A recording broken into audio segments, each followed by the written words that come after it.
नमः सिद्धेभ्यः यदर्चा भावेन प्रमुदितमना दर्दुरीह क्षणादासीत् स्वर्गी गुणगण समृद्ध सुखनिधि लभन्ते सद्वक्ता शिवसुख समाजं किमु तदा महावीर स्वामी नयन पथगामी भवतु मे महावीर स्वामी नयन पथगामी भवतु मे महावीर स्वामी नयन पथगामी भवतु मे। प्रथम तीर्थंकर ऋषभदेव भगवान की, भगवान महावीर स्वामी की, परम पूज्य गुरुदेव आचार्य श्री पुष्पदंत सागर जी महाराज की, अहिंसा परमो धर्म की।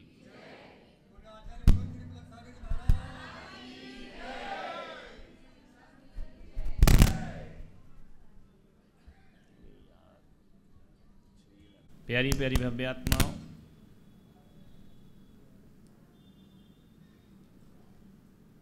महावीर जयंती के बाद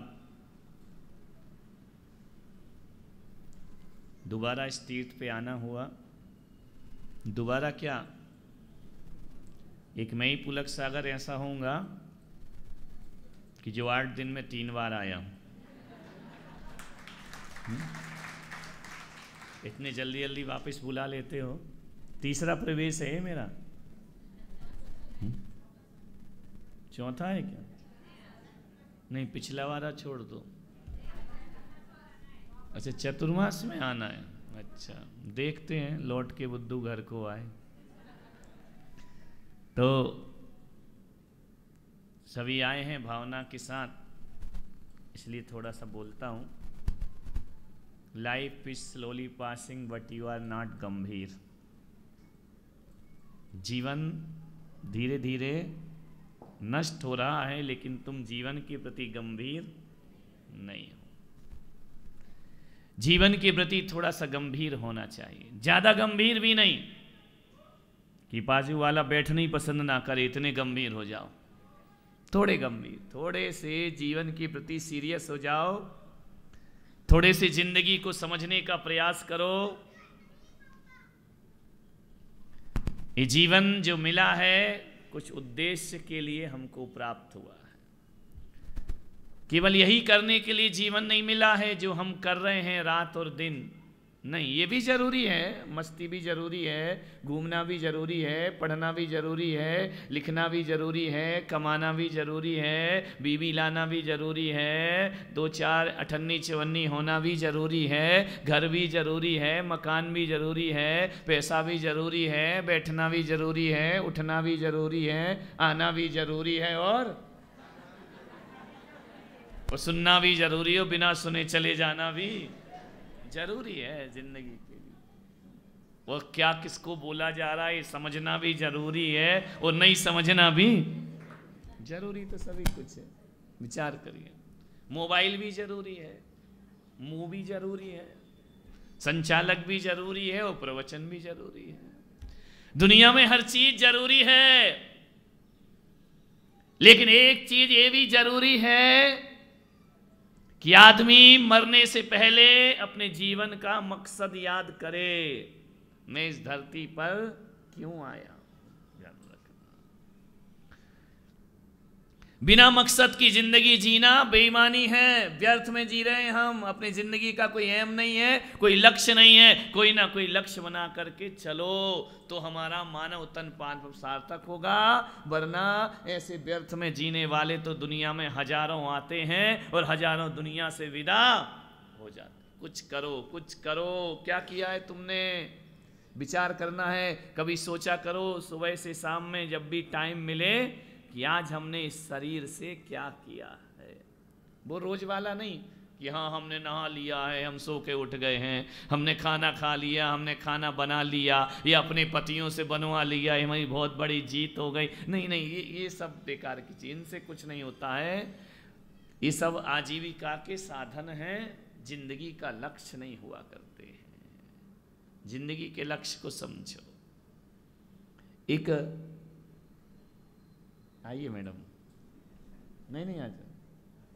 अरे आ जाओ ना, क्यों घबरा रही? मैं नासिक आने में नहीं घबराया, तुम पंडाल में आने में घबरा रही है ना। ये भी जरूरी है जिंदगी के लिए। तो जीवन का लक्ष्य क्या है? आदमी चल रहा है, जी रहा है, सांस ले रहा है। एक व्यक्ति से मैंने पूछा कि जीते क्यों हो? बोले महाराज मुझ में सुसाइड करने की हिम्मत नहीं है, इसलिए मैं जी रहा हूं। ध्यान रख, यानी जिंदगी का कोई आनंद नहीं है, जीवन जीने में उसे सुख नहीं मिल रहा है, वो मरने की ताकत उसमें नहीं है, इसलिए आदमी जी रहा। अरे ये जीवन भी कोई जीवन है, ये जिंदगी भी कोई जिंदगी है। एक बच्चा स्कूल जा रहा था, मैंने बच्चे से पूछा कि बेटा बताओ कहाँ जा रहे हो? बोले स्कूल जा रहा हूँ। तो मैंने कहा स्कूल क्यों जाते हो? बोले पढ़ने के लिए जाता हूँ। मैंने कहा पढ़ते क्यों हो? बोले पास होने के लिए पढ़ता हूँ। मैंने कहा पास क्यों होते हो? बोले कुछ बनने के लिए पास होता हूँ। मैंने कहा बनते क्यों हो? बोले कमाने के लिए बनना पड़ता है। तो मैंने कहा कमाते क्यों हो? बोले खाने के लिए। और मैंने पूछा खाते क्यों हो? तो बोला जीने के लिए। और जब मैंने पूछा कि जीते क्यों हो, इसका उत्तर उस बच्चे के पास नहीं था। ध्यान रखना, बच्चा चुप हो गया कि जीते क्यों हैं। और मैं सोचता हूं कि शायद बच्चे के पास उत्तर हो या ना हो, ये उत्तर तुम्हारे पास भी नहीं होगा कि मैं जीता क्यों हूं, किस वजह से जी रहा हूं। कुछ इसलिए जी रहे हैं कि सांस चल रही है तो जीना ही पड़ेगा, क्या कर सकते हैं। कुछ इसलिए कि अभी आयु पूरी नहीं हुई है इसलिए जी रहे हैं। ध्यान रखना, ये जीना भी कोई जीना है। अरे जिंदगी जिंदा दिली का नाम है, मुर्दा दिल क्या खाक जिया करते हैं। ये कोई जिंदगी है कि हम सांस चल रही है इसलिए जी रहे हैं, आयु कर्म पूरा नहीं हुआ इसलिए जी रहे हैं, बाकी जीने में हमारे कोई रस नहीं है। अरे ये तो जिंदगी का बड़ा भद्दा चरित्र है। ऐसा जीवन काहे को जीना, व्यर्थ का जीवन क्यों जीना। आज क्या किया अपने जीवन में? आज हमने दिन भर में ऐसा कौन सा काम कर दिया है कि मर जाने के बाद दुनिया हमें याद रखेगी? कुछ करो, कुछ करो, व्यर्थ में समय बर्बाद मत करो, कुछ ना कुछ करते रहो। बस एक ही प्रार्थना है, कुछ करो या नहीं करो, लड़ो मत, झगड़ो मत। बोले आज क्या किया? बोले आज देवरानी से जम के झगड़े। बोले कुछ तो काम किया अपने जीवन में। लड़ाई झगड़ा मत करो, प्रेम से रहो। ध्यान रखना, आनंद के साथ रहो, खुशियों के साथ रहो। किसी को दे सको तो दो शब्द मीठे देने का प्रयास करिए। ध्यान रखना, यदि कोई, मैं आपसे निवेदन करता हूँ बड़ी विनम्रता के साथ, किसी को दे सको अच्छी चीज़ें देने का प्रयास करो। किसी को अवसर दो जीवन में ऊपर उठने के लिए। और कोई व्यक्ति यदि ऊंचाइयों पर उठ रहा है तो उससे जलन मत करो, उससे ईर्ष्या मत करो, उससे जेलसी मत करो। ऐसा काम करो कि आज ये ऊंचा उठ रहा है तो एक दिन मैं भी ऊपर उठ करके दिखाऊंगा। ऐसी प्रतिस्पर्धा करो। प्रतिस्पर्धा तो करना ही है ना, इसमें मत करो कि उसकी इतनी साड़ी और उसके इतने गहने, इनसे कुछ होने वाला नहीं है। मैं तो कहता हूं जलन रखना है ना, पड़ोसी से जलन मत करो, देवर देवरानी से जलन मत करो, भाई भाई में जलन मत करो। यदि तुम्हें जलन रखने की आदत ही है, जेलसी की आदत ही है, यदि तुम्हें एक दूसरे से छल जलन करना ही है, तो मैं कहता हूं पुलक सागर से जलन करो। और ऐसी जलन करो कि आज पुलक सागर जहां है उससे भी आगे एक दिन मुझे पहुंच करके दिखाना है। तो मैं जलन करना है तो भगवान से जलो कि तुम मोक्ष चले गए, एक दिन मैं भी आके बताऊंगा। ध्यान रखना, अच्छी बातों में जलन करो तो जीवन में ऊंचाइयां प्राप्त। सड़ी गली बातों में जलते रहते हो, ईर्ष्या करते रहते हो। जाओ भगवान महावीर से कहना कि महावीर स्वामी तुमको मोक्ष हुआ, हमको बहुत जलन हो रही है, बहुत ईर्ष्या हो रही है। क्यों हो रही है? कि तुम चले गए और हम अभी तक नहीं गए। लेकिन ध्यान रखना, तुम गए हो, एक दिन हम तुम्हें आकर के बताएंगे कि निर्वाण क्या होता है और मोक्ष। अच्छी चीजों में प्रतिस्पर्धा करो, बुराइयों में प्रतिस्पर्धा मत करिए। बनो ना, मैं बोलता हूं तो बोलो ना कि महाराज अगली बार जब आओगे ना यहां हम आपसे भी अच्छा प्रवचन करके बताएंगे। नहीं, मैं तो बोल सकता हूं कि मैं अगली बार आऊंगा तो मंजू से भी अच्छा संचालन करके बताऊंगा। अच्छी चीजों में कंपटीशन होना चाहिए, बुरी चीजों में मत करो, बुराइयों में मत करो, अच्छाइयों में कंपटीशन करो। कोई व्यक्ति इतनी ऊंचाई पर पहुंचा है तो मैं भी पहुंच करके बताऊंगा, मैं भी ऊंचाइयों को प्राप्त करूंगा।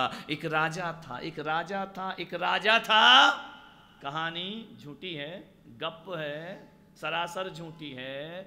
लेकिन एक बात याद रखना, कहानियों में मत अटकना जिंदगी में।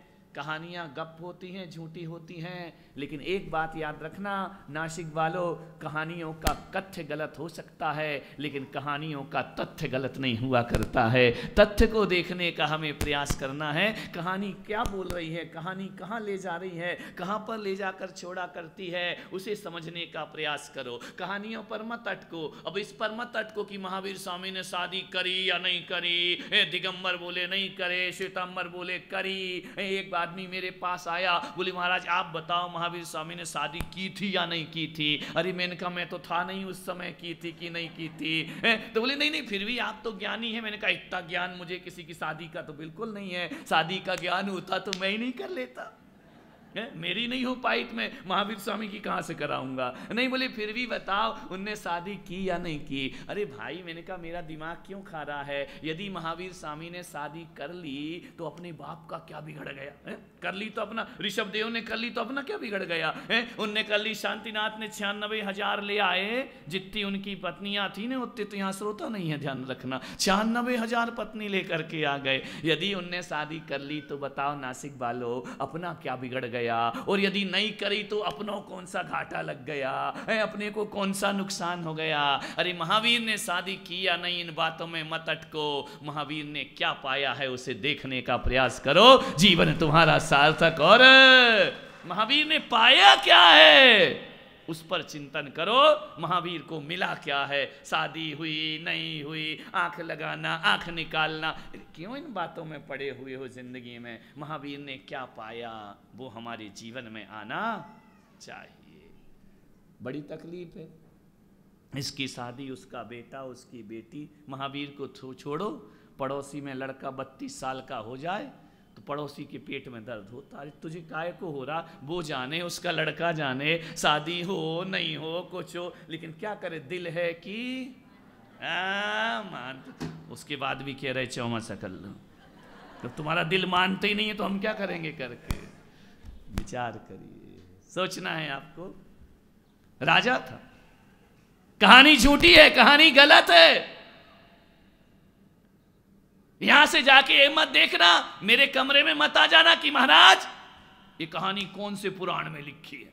कई पुराण पंथी भी हैं, वो अलग माथा खाते, शास्त्रों में लिखा है तो सही है, नहीं लिखा है तो गलत है। अरे ऐसा कैसे हो सकता है, हर बात शास्त्रों में थोड़ी लिखी रहती है, कुछ बात पुराणों में होती है और कुछ बात प्राणों में भी हुआ करती है। तो आज जो मैं कहानी कह रहा हूँ वो पुराणों की कहानी नहीं, मेरे प्राणों की कहानी है। और एक बात याद रखना, पुराणों से किसी भी प्राण का जन्म नहीं होता है, और प्राण से हजारों पुराणों का जन्म हो जाया करता है। शास्त्रों का जन्म किससे होता है, प्राणों से तो होता है ना। नहीं तो तुम लोग आ जाओ, बिल्कुल कई होंगे यहाँ स्वाध्याय प्रेमी, आगम में ऐसा कहाँ लिखा है। अरे आगम में तो कुछ भी नहीं लिखा, तो तू करता तो सब कुछ है। ध्यान रखिए, विचार करिए, जिंदगी को समझने। आगम में ये तो लिखा है भोजन करो, लेकिन आगम में ये थोड़ी लिखा डकार कितनी बार लो, वो तो अपना जीवन है, उसमें आगम क्या करेगा। ध्यान रखिए, विचार करिए। राजा था,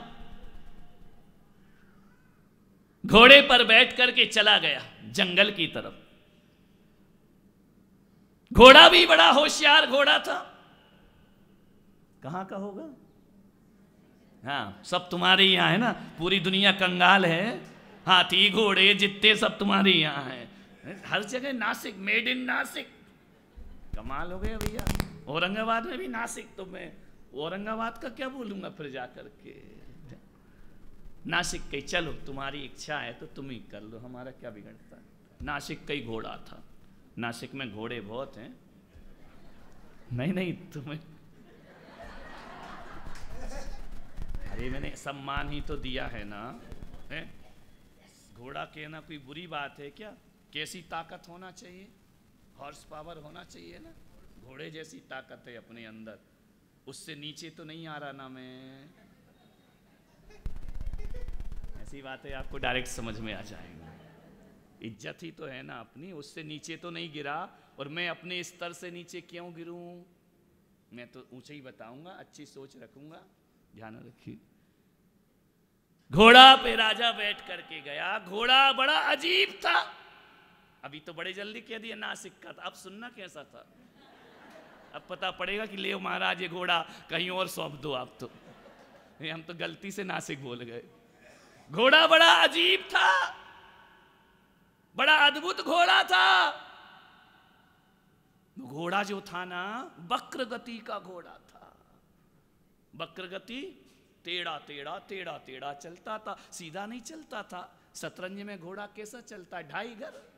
आती है खेलना शतरंज? मुकेश आती है ना? हाँ, तुमसे ही खेलना सीखेंगे हम शतरंज। विचार करिए, नासिक में रह के शतरंज खेलना नहीं सीखे तो क्या खाक सीखोगे जिंदगी? ध्यान रहे, विचार करना। शतरंज में घोड़ा ढाई घर चलता है। भाषा समझ में आ रही ना? हिंदी बहुत समझदार। तुम्हें तो आगे का प्रवचन भी आ गया होगा समझ में। विचार करिए, घोड़ा वक्र गति का था, बड़ा टेढ़ा टेढ़ा चलता था, सीधा नहीं चलता था। राजा को जाना यहां है और घोड़ा चल वहां देता है।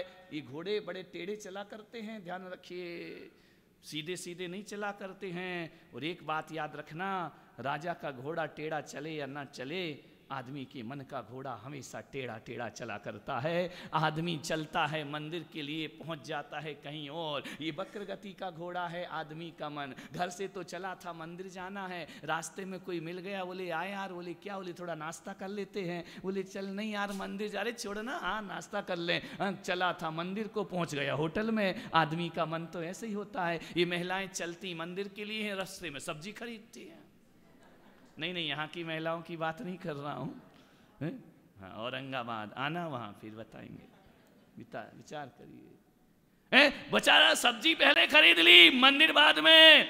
आदमी का मन ऐसा ही है, चलता कहीं है और पहुंचता कहीं है। वो घोड़ा भी ऐसे ही था, जाना सीधा है, ले जाता टेढ़ा था। घोड़ा चला गया और ऐसी तेज रफ्तार में, बिजली की रफ्तार में घोड़ा चलता था कि सबके काबू में होता।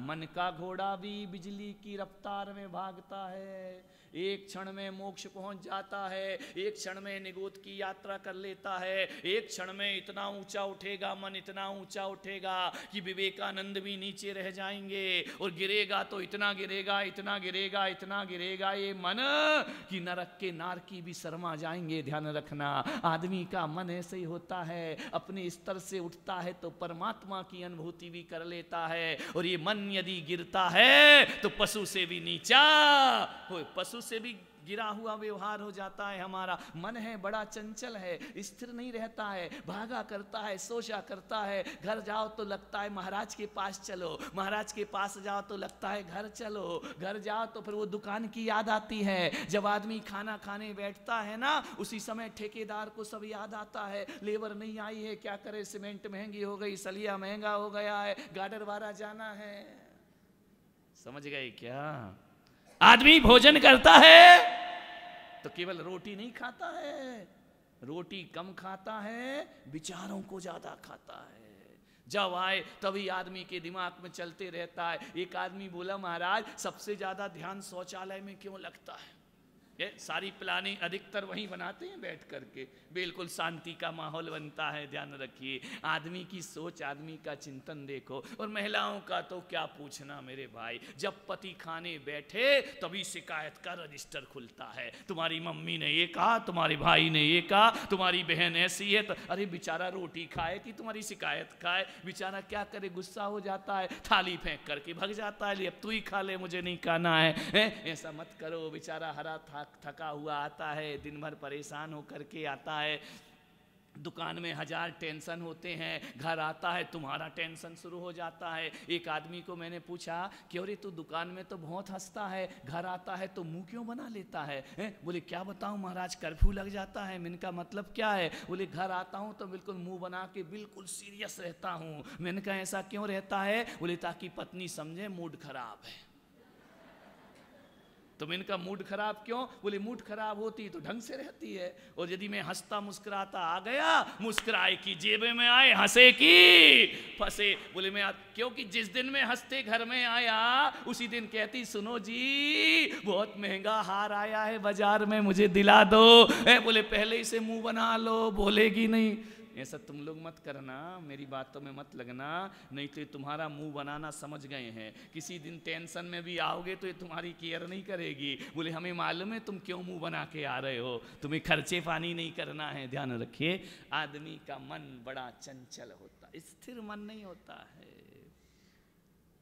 एक आदमी ने पूछा, महाराज शादी हो जाती है तो महिलाएं मांग में हरे रंग का सिंदूर लगा। अच्छा, यही देख रहा था जग रहे हो कि सो रहे हो। तब तो मैं हरा बोलूंगा तब तुम्हें समझ आए, नहीं लाल नहीं। कई तो भूल ही जाएंगे, अब लगाना ही बंद हो गया है, क्या मालूम कौन सा लगता है। तो बोलिए लाल वाला क्यों लगाती हैं? मैंने कहा इसलिए लगाती हैं कि पति बाजार से आ रहा है और ये लाल सिंदूर लगाए खड़ी हैं, इसका मतलब यही है कि बेटा सावधान, लाल सिग्नल आ गया है, सावधानी से अंदर प्रवेश करना है, ज़्यादा खुश होकर के अंदर आने की ज़रूरत नहीं है। ये लाल झंडी दरवाजे पर खड़ी है, गाड़ियों में ब्रेक लग जाता है, मन रुक जाता है। मन बहुत चंचल है। मन आदमी को खुशियां भी देता है और मन आदमी को, आदमी रुपए पैसे से दुखी सुखी थोड़ी है, आदमी मन के कारण दुखी है और मन के कारण सुखी हुआ करता है। मैं यदि यहाँ आनंदित रहूं तो नासिक मुझे बहुत अच्छा लगेगा, मेरा मन प्रसन्न है तो बहुत अच्छा लगेगा, नहीं रहेगा प्रसन्न तो मेरा मन बहुत बुरा लगने। शहर कभी बुरा नहीं होता है, मकान कभी बुरा नहीं होता है, रिश्ते नाते कभी बुरे नहीं होते हैं। जब भी कुछ बुरा होता है आदमी का मन बुरा हुआ करता है, आदमी का मन की सोच बुरी हुआ करती है। सोच बदल लो वही आदमी बहुत अच्छा हो जाएगा, सोच बदल लो वही घर बहुत अच्छा हो जाएगा। बस विचारों को बदलने का प्रयास करो, चेंज करो। वह घोड़ा, ऐसा घोड़ा भाग रहा था, ले गया इतनी दूर, जंगल में गर्मी के दिन, मई जून की गर्मी, राजा भटक गया जंगल में क्योंकि घोड़ा उसे दूसरी जगह ले गया। आदमी नहीं भटकता है, आदमी का मन भटका करता है। संसार में तुम नहीं अटके हो, तुम्हारा मन संसार में अटका हुआ है। हम में तुम में इतना अंतर है, तुम संसार में भटक रहे हो, अटक रहे हो, और हम संसार को झटक रहे हैं। इसलिए हम यहाँ बैठे हैं और तुम, और क्या अंतर है? मेरा शरीर भी वही है, तुम्हारा शरीर भी वही है। मेरा जन्म भी भारत देश में हुआ, तुम्हारा जन्म भी भारत देश में हुआ। मैं पंचम काल में पैदा हुआ, आप भी पंचम काल में पैदा हुए। बताओ, मैं भी जीव हूँ और तुम भी जीव हो, अंतर किस बात का है? कोई अंतर नहीं हम में और तुम में। जैसे माँ बाप को तुम प्यारे हो वैसे हम भी अपने माँ बाप को प्यारे थे। विचार करिए, मुझ में और तुम में क्या अंतर है? ना द्रव्य का अंतर है, जीव द्रव्य मैं हूँ, कासलीवाल जीव द्रव्य तुम भी हो या नहीं? कि सुभाष जी से पूछ के बताओगे कि हम जीव हैं कि नहीं? नहीं तो कई लोगों को पूछना पड़ता क्यों रे मैं जीव हूं कि अजीव हूं, है ना? तो जीव द्रव्य तुम हो, जीव द्रव्य हम हैं। जिस क्षेत्र में तुम पैदा हुए उसी भारत देश में मैं पैदा हुआ। जिस काल में तुम पैदा हुए 21वीं सदी में उसी में मैं पैदा हुआ हूँ। विचार करिए, हमारा द्रव्य भी एक सा, हमारा क्षेत्र भी एक सा है, हमारा काल भी एक सा है। मनुष्य मैं भी हूँ और मनुष्य, बोलो ना कि डाउट है अभी? मनुष्य तुम भी हो, मेरा भी भाव एक सा है। अंतर काय में आ गया? ना द्रव्य में अंतर, ना क्षेत्र में अंतर, ना काल में अंतर, ना भाव में अंतर। अंतर आ गया भावों में। मेरे भाव कुछ हैं तो मैं यहाँ बैठा हूँ, तुम्हारे भाव कुछ हैं तो तुम वहाँ बैठे हुए हो। अरे तुम थोड़ा सा भाव बदल लो तो यहाँ आ जाओगे, और मैं थोड़े से भाव बदल लूँ तो वहाँ चला जाऊँगा। जिंदगी इसी का ना, भावों को ही तो बदलना है। महावीर स्वामी ने भाव बदल लिए तो वहां पहुंच गए, हमने थोड़े बदले तो हम मझधार में हैं। तुम्हारा तो पूछो ही नहीं कौन सी धार में हो। ध्यान रखना, तुम्हारी तो चाकू की धार तैयार है, आजा किसको काटना है। ध्यान रखिए, विचार करना है आपको। मन को बदलो, मन के हारे हार है और मन के जीते राजा भटक गया। गर्मी के दिन चारों तरफ दृष्टि डालता है, प्यास लगे आई उसको। राजा को बहुत जोर से प्यास लगी। अब जंगल में कौन पानी देगा? उसने आवाज लगाई कि मेरी आवाज जो भी सुन रहा हो, मुझे पानी पिलाए, मुझे जल की आवश्यकता है। जल बिना मेरे प्राण निकल जाएंगे। तड़पने लगा राजा।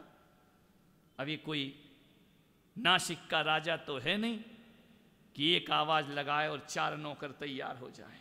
जंगल में कौन सुन रहा है उसकी? ये सारी हुकूमत शहरों की है, नगरों की है। जंगल में तो कोई ना राजा होता ना प्रजा होता। उसने कहा मुझे पानी चाहिए, पानी। जैसे आवाज लगाई पानी पानी पानी, आवाज पहाड़ों से टकराई, लौट कर वापिस आ गई। आवाज तो लौट आई लेकिन पानी मिलने वाला नहीं, पानी नहीं मिला राजा को। सोचो, इतनी तीव्र प्यास, कंठ सूख गया, मुंह में झाग बनने लगा, मुझे पानी चाहिए, कहां मिलेगा पानी मुझे?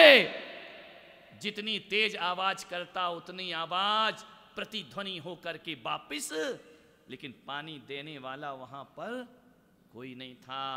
आज राजा को समझ में आया कि जमाने की दौलत एक तरफ और एक गिलास पानी की कीमत एक तरफ हुआ करती है। ध्यान रखना, जब आदमी के पास सब कुछ होता है ना, तब उसे उसकी कीमत समझ में नहीं आती। अभाव में आदमी को कीमत समझ आती। आज संत तुम्हारे यहाँ आए हैं, तुम्हें कीमत नहीं मालूम। कई घर में बैठे होंगे, सो रहे होंगे, खा रहे होंगे, नाश्ता कर रहे होंगे। जब महाराज चले जाएंगे तब लगेगा यार बड़ा गड़बड़ हुआ, काश हम भी प्रवचन में आ जाते। ध्यान रखना, जब तक आदमी के पास उपलब्धि है तब तक वह उसका मूल्य नहीं समझा करता है। जब तक पत्नी घर में है तब तक पति उसे कुछ मानते ही नहीं है। क्या करती है, तेरा क्या काम है, क्यों कर, दिन भर करती क्या है, पैसा तो मैं कमाता हूँ, तू क्या काम करती है। जब बीहर चली जाती है ना, पंकज कहाँ है? नहीं है? कौन बोले चाय बना रहा है? पत्नी गई ना रांची।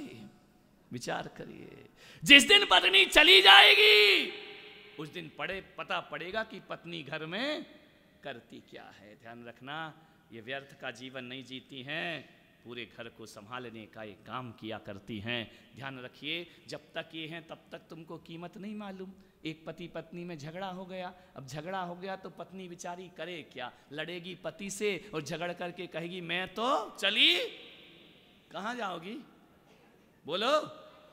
हाँ, एक भी नहीं कहेगी महाराज के साथ चली माता जी बन के, पीहर चली, मायके चली। अरे उस पे इन्हें विश्वास भी नहीं है। ये काय को विश्वास मालूम है? ऐसा तो कब से कह रही, 25 साल से। अब नासिक वालों को मैं कह रहा हूँ, ये ज़्यादा गुस्सा दिलाए ना कि ना ज़्यादा गड़बड़ मत करना, मैं चली महाराज के, तो वो कहेंगे यार हो सकता महाराज के लपेटे में आ गई हो। ये तो पक्का मालूम पीहर तो जाने वाली नहीं है। तो पत्नी ने कहा कि मैं तो चली पीहर, आज के बाद नहीं रहूंगी यहाँ। पति ने कहा चल चल जा, कल की जाने वाली आज चली जा, क्या धमकी दिखाती है। पत्नी ने कहा यार इसका भी असर नहीं हो रहा इस पे। उसने उठाई अपनी अटैची और पीहर चली गई। अब पति ने बोला अच्छी गई, आना मत दोबारा इस घर में। बोले हाँ हाँ नहीं आऊंगी। चली गई वो तो गुस्से में। अब पति ने बेचारे ने गुस्से में तो कह दिया। अब सवेरे 6 बजे दूध वाला आया, बोले दूध ले लो बहन जी। कहाँ की बहन जी? यहाँ तो भाई जी पड़े हैं पलंग पर। घंटी बजी, इतना गुस्सा इतना गुस्सा, क्यों रे 6 बजे दूध देने आ जाता है? अरे बोले मैं तो रोज ही 6 बजे दूध देने आता हूँ। अब क्या करे, पत्नी नहीं है, दूध लो उठ करके, तब पता पड़ेगा कि दूध लाना। पत्नी क्या काम करती है घर में? अब बेचारा नहा रहा है, अब टॉवल लाके कौन देगा, कपड़े लाके कौन देगा, खुद टॉवल ढूंढ रहा, खुद नहा रहा है। विचार करे, सोचिए, पहले तो कहता था अरे कपड़े तैयार हैं क्या, प्रेस कर दिया क्या, ये कर दिया क्या। अब पता पड़ा कि पत्नी क्या होती है, नाश्ता बनाने बैठेगा, आधा बनाएगा, जला जलो खा लेगा। क्या करे, माल पता ही नहीं है। सब्जी का छौंक लगाने जाता है, वो जल के गरम मसाला काला मसाला बन जाता है। क्या करे, बैठ रहा, अब क्या करे, रोटी बनाना है, बनाना तो रोटी है, गोल गोल बेलना है, गोल गोल बिल ही नहीं रही है। बना रहा है रोटी, बन रहा भारत का नक्शा। बोले क्यों? फिर फोन करेगा अरे कब आ रही है? अरे तुमने तो कहा था कि आज के बाद मत आना कभी यहाँ पर घर पे। अरे वो सब छोड़, यहाँ बंटा ढार हुआ जा रहा है। ध्यान रखना, जब तक पत्नी है तब तक उसकी कीमत समझ में नहीं। जिस दिन पत्नी नहीं रहेगी ना, तब लगेगा कि पत्नी के बिना जीवन नहीं। मेरा बारे में मत सोचना, नहीं तो बोलो महाराज फिर तुमने शादी क्यों नहीं करी। अरे तुम सबने कर ली तो मुझे जरूरत क्या थी। विचार करिए, हमारा टेंशन मत लो। जितने प्यार से तुम्हारी पत्नी तुम्हें नहीं देती, उससे ज्यादा मुझे देती है। अभी देखना चौके में, ले लो प्लीज एक गिलास ले लो महाराज ले लो। तुम बोल के देखना, तुम बोलोगे नहीं चाहिए तो बोले मत खा। हम तो ना बोलेंगे तो ले लो एक गिलास ले लो महाराज, और हमने नहीं लिया तो बेचारी का मुंह बन जाता है। और तुम बोलना पापड़ ला, बोली लोग उठा के ले ले, और हो सके तो हाँ मेरे लिए भी लिया। मंजू यही तो तमाशा दिन भर घर में, क्या कर सकते, विचार करिए। आदमी की कीमत जाने के बाद होती है। जब तक माँ बाप है ना, उनका मूल्य नहीं मालूम तुमको। जिस दिन दुनिया से माँ बाप विदा हो जाएंगे ना, तस्वीर को देख देख कर आंसू बहाओगे, और तुम्हारे मन में लगेगा कि काश हम अपने माँ बाप की इज्जत कर लेते, काश जीते जी उन्हें प्यार दे देते, सम्मान दे देते। मरने के बाद फोटो पर माला चढ़ाने वालों, जीते जी फूल से दो शब्द बोल दिया करो, इससे बड़ी शांति और श्रद्धांजलि दुनिया में कोई दूसरी। जीते जी नहीं पूछा करते हो, जीते जी प्रेम के शब्द नहीं बोले, जीते जी नए कपड़े लेकर नहीं आते हो, मरने के बाद नया कफन लेने भागते हो। ध्यान रखिए, मैं तो आपसे कहता हूं लाशों पे फूल मत चढ़ाओ, जीते जी सत्कार करो, इससे बड़ा स्वर्ग दुनिया में कोई दूसरा नहीं हुआ करता है। फिर रोने से पछताने से होगा क्या? आज माँ बाप हैं, बूढ़े हैं ना, जितनी इज्जत कर सको करो, और जितना प्यार दे सको सम्मान दे सको दो, ताकि उनके जाने के बाद तुम्हें पश्चाताप ना हो। और यदि तुमने नहीं दिया तो पुलक सागर की ये बात तुम्हें जिंदगी भर याद आएगी, काश हम अपने माँ बाप को जीते जी सम्मान दे पाते। सम्मान के पात्र हैं वो, क्या नहीं किया। एक बेटा कहता है बाप से, तुमने मेरे लिए क्या किया है? अरे नादान पागल, क्या कराना चाहता है? तुझे जन्म दिया, क्या ये कम उपकार हुआ करता है? तुझे पाल पोस के बड़ा किया, क्या ये कम उपकार हुआ करता है? पैदा होते ही यदि किसी कचड़े घर में फेंक देते ना, तो आज अपने बाप से सवाल नहीं पूछ पाता कि तुमने मेरे लिए क्या किया है। ध्यान रखिए, इज्जत करो परिवार में, घर में। मैं नहीं कह रहा हूं कि तुम बहुत बड़े देश के प्रधानमंत्री बन जाओ, हर कोई बन भी नहीं सकता है, लेकिन ऐसा तो करो, ऐसा तो करो अपने जीवन में कि दुनिया में इज्जत पा सको या ना पा सको, अपने घर में इज्जत पा सको। ऐसा काम तो तुम्हें अपने जीवन में, सास की नज़रों में इज्जत पाओ, गरिमा बढ़ाओ, ससुर की नज़रों में इज्जत पाओ, पति की नज़रों में इज्जत पाओ। पति से भी कहूँगा, कौन बोला ये तो असफल प्रयास होगा कि पत्नी की नज़रों में इज्जत मिले। ध्यान रखना, सम्मान पाइए, घर के सम्मान पाइए। स्टेज की माला और स्टेज के साल से जीवन खुशहाल नहीं होता है। घर के लोग सम्मान देते हैं, बेटा अदब से बात करता है, बेटा निगाह झुका के बात करता है, क्या तुम्हारा बेटा तुम्हारी बात नहीं काटता है? ध्यान रखिए, वो अर्जित करिए। मैं आपसे निवेदन करता हूँ, जगत का सम्मान तीर्थंकरों ने बाद में पाया, जन्म लेने के पहले अपने माँ बाप को सम्मान देते हैं वो तीर्थंकर हुआ करते हैं। 6 महीने पहले रत्नों की वर्षा करा देते हैं। अरे खुद की पूजा तीर्थंकर बाद में करते हैं, गर्भ में ही अपने माता पिता को इंद्र के द्वारा पूज्य बना दिया करते हैं। वो तीर्थंकर जैसे बेटे हुआ करते हैं। मान्यवर, ये संस्कार देना पड़ेंगे, ये स्कूल से नहीं मिलेंगे, ये टीचर से नहीं मिलेंगे, ये संस्कार हमें ही अपनी औलाद को देना पड़ेगा। गरिमा सिखाओ, गर्व सिखाओ, बड़ों के प्रति कैसे रहना चाहिए।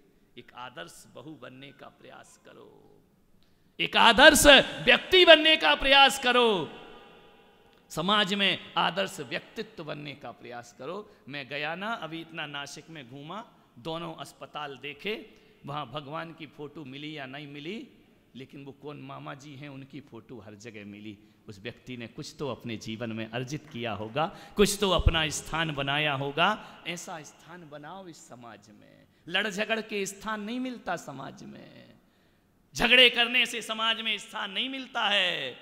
समाज में स्थान उसे मिलता है जो समाज को अपनी प्रजा नहीं, जो समाज को अपना परिवार समझता है, उसे समाज में सम्मान प्राप्त हुआ करता। सुख दुख उनके हमारे होना चाहिए। हम अपने सुख के लिए जीते हैं समाज में, कौन तुम्हें इज्जत देगा, कौन सम्मान देगा। सर सेठ हुकुमचंद इंदौर के भामा शाह जिन्हें कहा जाता था, जिनको सारी दुनिया जिनके प्रति नतमस्तक हो जाती थी, वह समाज के लिए जीते थे। ऐसे व्यक्तित्व थे, उन्होंने अपना जीवन नहीं जिया, समाज का जीवन जिया। और समाज का जीवन जीते हैं तो सारी दुनिया उन्हें सर सेठ हुकुमचंद कह करके याद, उनके नाम से रोड बन जाते हैं, रास्ते बन जाते हैं। मान्यवर, आपसे मैं निवेदन करना चाहता हूं, अच्छा जीवन बनाओ, बहुत अच्छा, सबकी नजरों में पलकों में बैठो, ऐसी जिंदगी बनाने का प्रयास करिए। ऐसा तो जीवन बनाओ अपना।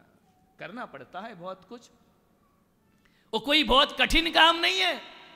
ये मत सोचना कि बहुत कठिन काम है।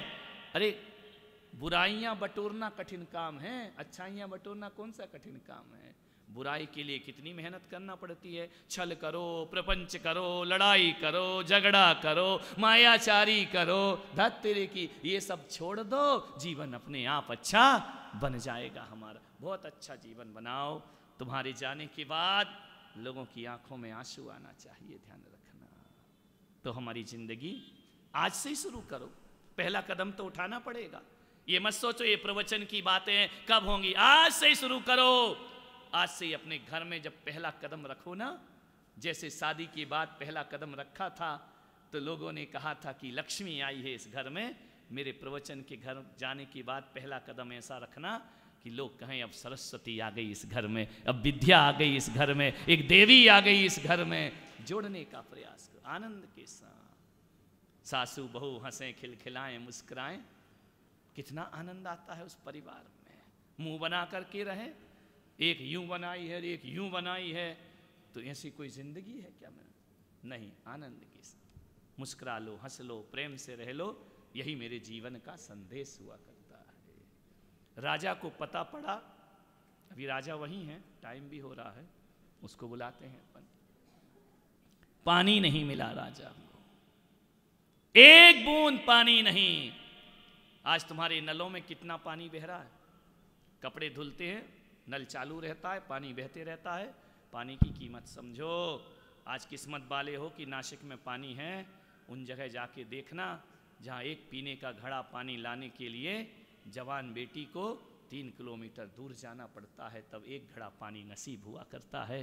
पानी की कीमत समझो अपने जीवन में, पानी को व्यर्थ मत समझो, पानी को व्यर्थ मत बहाओ। यही भगवान महावीर ने कहा है, ये अनर्थ दंड नाम का पाप हुआ करता है। व्यर्थ में कोई भी चीज दुरुपयोग करना नहीं चाहिए। राजा को लगा पानी नहीं मिल रहा है, प्राण कंठगत हो गए, जुबान सूख गई, आवाज लगाते लगाते थक गया राजा।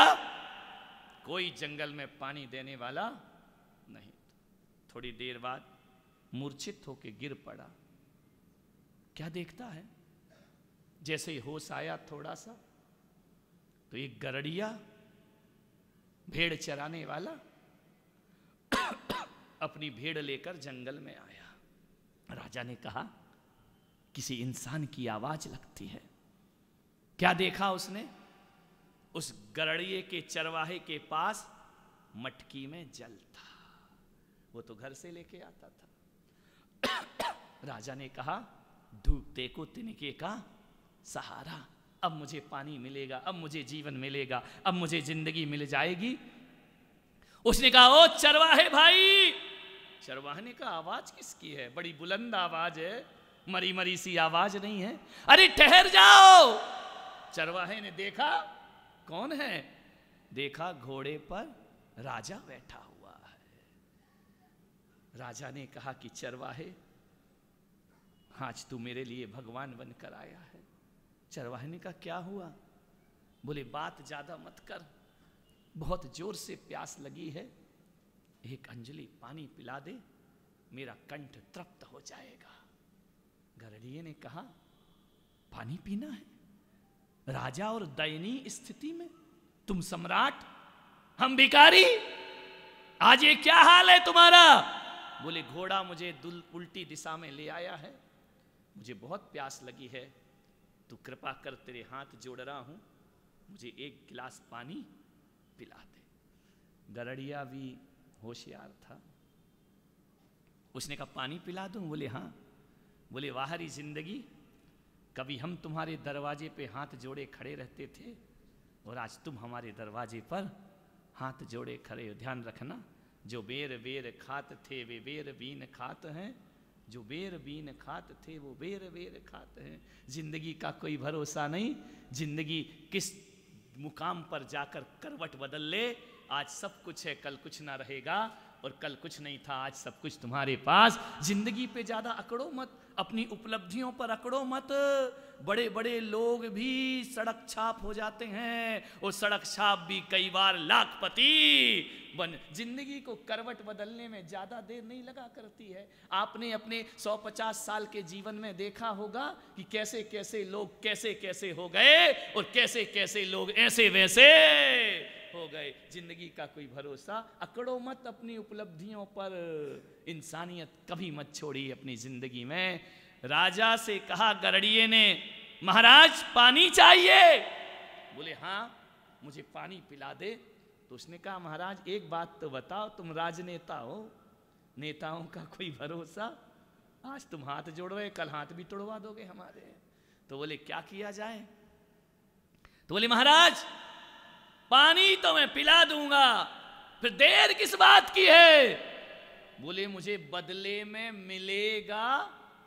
अरे उसने कहा आज मांग लो, मौका फंसा है, मछली फंस गई जाल में। ध्यान रखना, बड़ी राजा कोई रोज रोज मिलता है क्या? कोई गरीब होता तो बोले ऐसे ही पिला देता। सम्राट को ऐसे काहे को पिलाऊंगा? सम्राट से तो कुछ ना कुछ लूंगा तभी पानी पिलाऊंगा। कोई गरड़िया होता तो मैं ऐसे ही पानी पिला देता। तुम तो सम्राट हो, मेरी गरीबी दूर कर दो महाराज, मेरी दरिद्रता दूर कर दो महाराज। ये भेड़ चरा के जिंदगी गुजारता हूं, इसे दूर कर दीजिए। राजा ने कहा आज तू जो कहेगा वो मैं करूंगा, बस मुझे एक गिलास पानी।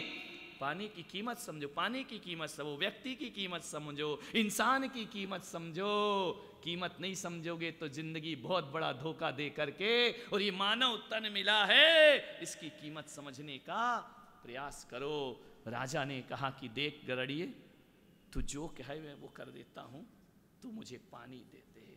जो कहे? बोले हाँ। तो बोले बोलो क्या करोगे मेरे लिए, क्लियर कर लो। हिसाब किताब बिल्कुल, रिश्ता भाई भाई का, और हिसाब पाई पूरा। जब पानी दिया तो फिर हिसाब खत्म हो जाएगा, जब तक नहीं दिया तब तक क्लियर कर लो, तब तक बिल्कुल मन बना लो, तब तक बिल्कुल स्पष्ट हो जाना चाहिए। तो नासिक वालों, जब तक मैंने चौमासा हाँ नहीं कहा,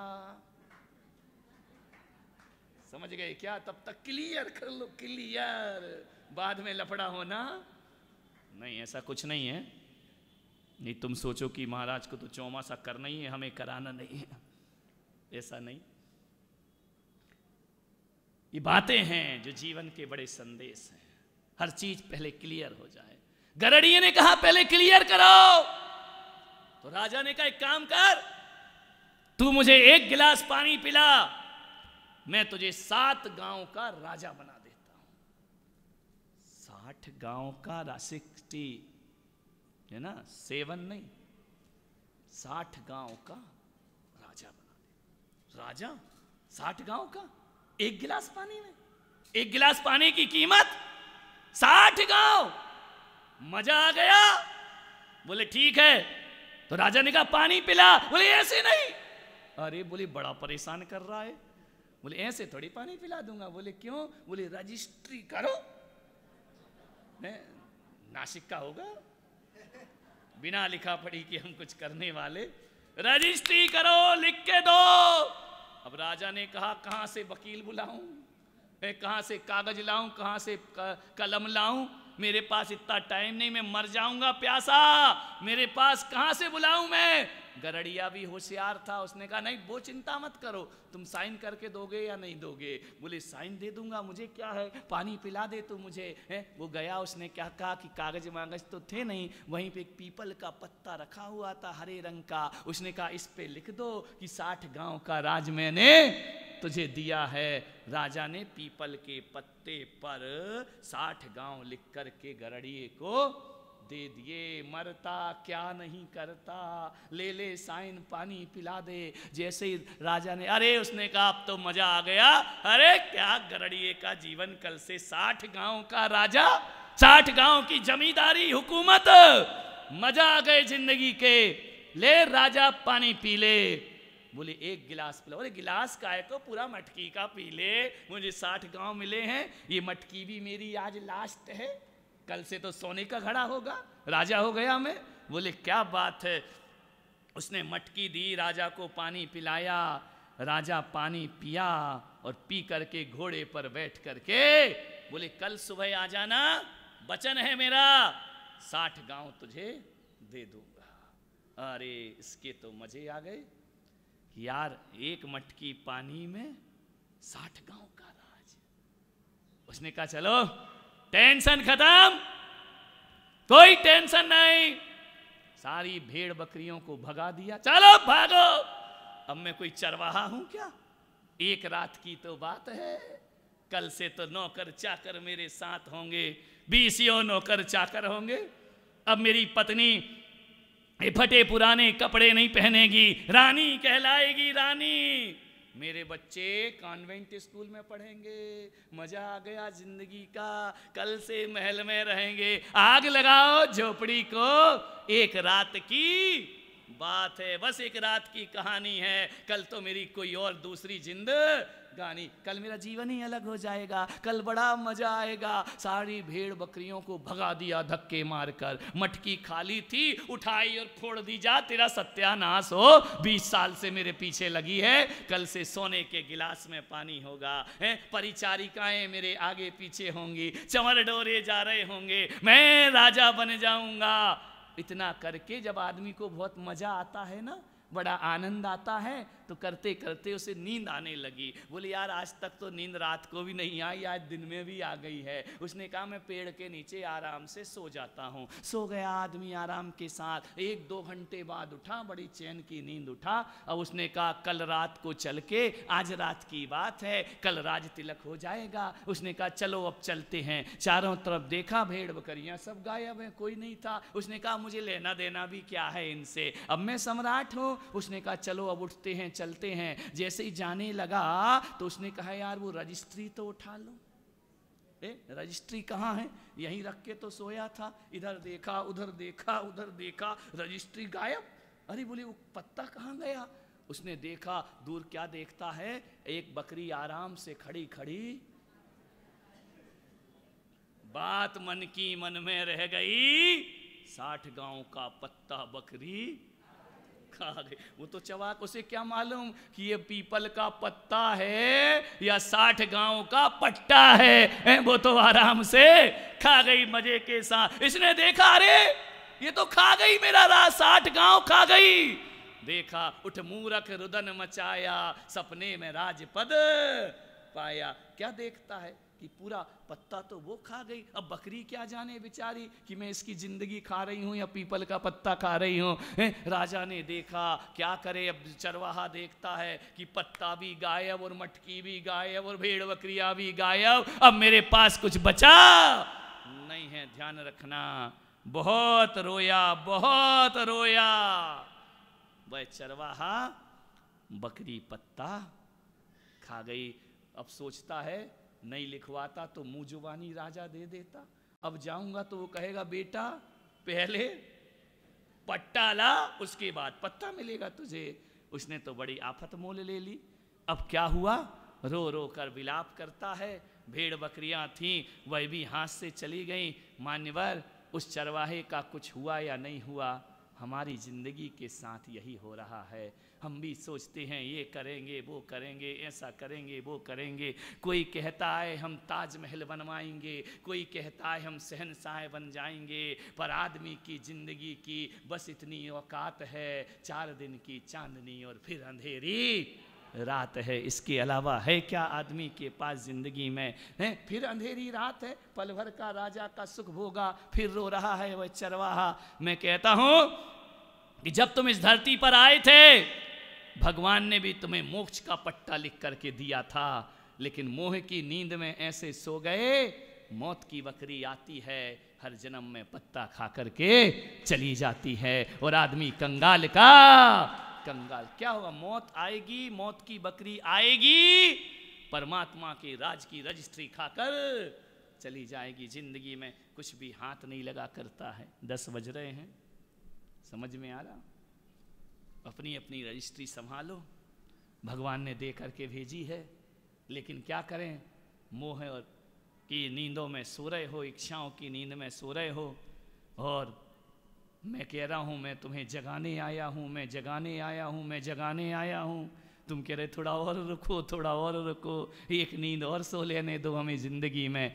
मान्यवर एक बात ध्यान रखना, ज़िंदगी को सार्थक करो। ये ज़िंदगी दोबारा मिलने वाली, एक बार गई तो फिर, अब कोई राजा दोबारा आएगा का पानी पीने, दोबारा भटकेगा क्या? फिर ज़िंदगी में वही गरड़िया है, वही भेड़ है, वही मटकी है ज़िंदगी, फिर कंगालों की ज़िंदगी हो जाया करती है। मान्यवर एक ही निवेदन है, एक ही आग्रह है आज मेरा आपसे, एक ही चीज़ मैं कहता हूँ कि आपके जीवन में बहुत कुछ है, हर आदमी के अंदर बहुत सारी योग्यताएं मौजूद हैं। तुम चाहो तो बहुत कुछ कर सकते हो। डॉक्टर इंजीनियर बनना कोई बड़ी बात नहीं है, MBA करना कोई बड़ी बात नहीं है। तुम्हारे अंदर तो इतनी संभावनाएं मौजूद हैं कि भीतर का डॉक्टर इंजीनियर मत जगाओ, जागे तो जागे, नहीं जागे तो जागे, लेकिन तुम्हारे अंदर तो इतनी संभावनाएं हैं कि तुम अपने भीतर भगवान महावीर को जगा सकते हो, तुम अपने भीतर परमात्मा को जागृत कर सकते हो। तुम्हारे भीतर ही है भगवान। ना जा मंदिर, ना जा मस्जिद, ना जा तीर्थ स्थान, तेरे घट में बसे हैं भगवान। ध्यान रखिए, अंतस के भगवान को देखो। गजपंथा का पहाड़ चढ़ना आसान है, लेकिन जिंदगी की ऊंचाइयां चढ़ना बहुत कठिन काम हुआ करता है। जिंदगी की ऊंचाइयों को चढ़ने का प्रयास करिए, जिंदगी को सार्थक बनाने का प्रयास करिए। आप सब आए, आप सबने सुना, अनुग्रहित हूँ। छोटे से जीवन को महाजीवन बनाएं, यही मेरा संदेश है। आप सबने सुना, बहुत बहुत